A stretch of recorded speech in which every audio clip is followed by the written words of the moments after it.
Good morning, কেমন আছেন? আশা করছি ভালো আছেন। এই যে ডাল বসাবো, ডালটা মুগ ডালটা ভেজে মেপে বসাবো। আমরা দেখেছি মাকে মেপে বসাতে ডাল যেটুকু লাগবে সেটুকু। ওই যে ভাজাটা এই পাশে দিয়ে দিলাম, ডাল ভাজা, ভাত বসিয়ে দিলাম, চাল উঠিয়ে নিচ্ছি। 3বার চাল উঠিয়ে ওর মধ্যে রাখবো। তারপরে কটা বাসন আছে, বাসন কটা মেজে ফেলবো। বাসন কটা মেজে ফেলে তারপরে যে সব মাছ, আলু ভাজা, চাল সব ধুয়ে নেবো।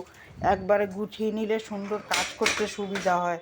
এই যে ডাল হয়ে গেছে, ওইদিকে কড়াইতে তেল দিলাম, আলু ভাজা বসাবো। এদিকে ডালটা হলুদ দিয়ে কাটা দিয়ে নামিয়ে নিলাম। ওইদিকে আলু ভাজাটা নাড়াচ্ছি, এদিকে কড়াইতে তেল দিয়ে শুকনো লঙ্কা, তেজপাতা, গোটা জিরা আর একটু আদা দিয়ে ফোড়ন দিয়ে দিলাম। নামানোর আগে একটু চিনি দিয়ে দেবো।